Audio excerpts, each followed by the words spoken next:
Жақсы, тік төртбұрыштың периметрін қалай табамыз? Бірінші формуласын жазамыз. Жақсы. Формуласын айта қойшы, неге нені қосасың? Аға А қосамыз В көбейту 2. Жақсы. Ені мен ұзындығын қосып, 2-ге көбейтеді екенсің. Жақсы. Қана орындаймыз. Енді шешуін таба қой. 7 қосу 5 тең 12. Көбейту 2 тең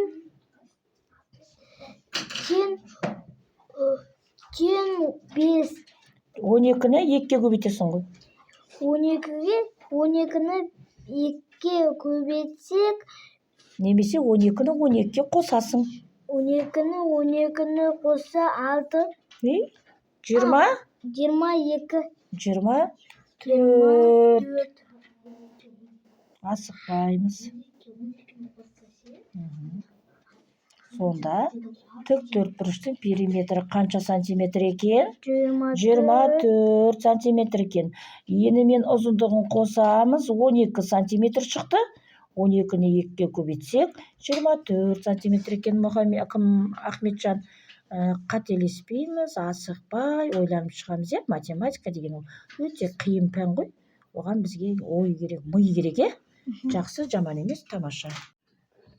Ал, Ахметжан, 2-ден 5 алынбайды. 2 4-тен бірін сұрайды. Бір ондығын аламыз. Бір ондығына. 12-ден 5-ті алса 7. Өте тамаша. Мұнда 3 қалды. 3-те 8 алынбайды. 3 бірін сұрайды 6-да. Мұнда 13 қалды. 13-тен 8-ді алса 5 қалады. 5. Мұнда 5 қалды. 5-ке 1-ді алсам 4. Сонда неше шықты? 457. Жақсы. Біреуін аламыз деп айтпаймыз. Көршісінен бір ондықты қарызға аламыз дейміз, Жақсы ба? Өте тамаша. Өте тамаша. Күрделі теңдеуді шешу үшін бірінші қарапайым теңдеуге айналдырып аламыз. Белгісіз саны бар өрнекті жазып алдық. Енді теңдіктің оң жағындағы өрнекті шығарып алдық. Қане, қосып жатырсың ба? Жақсы. 821. Қанша екен? 821. Жаза ғой. Міне. Күрделі теңдеуіміз жай теңдеуге не істеді? Айналды. Енді қарай ғой. Белгісіз сан бірінші тұр, азайту ығымалы. Неге айналып кетеді? Азайту неге айналады? Азайту қосуға айналады. Шығара ғой.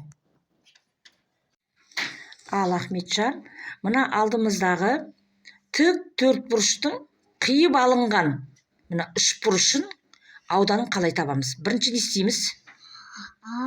Барлығын көбейтіп аламыз. Ал, неге нені көбейтеміз? 6-ға 3-ті көбейтеміз. Қанша болады? 18. Енді не істейміз? 18-ден 2-ні бөлеміз. 18-ді 2-ге бөліп тастаймыз.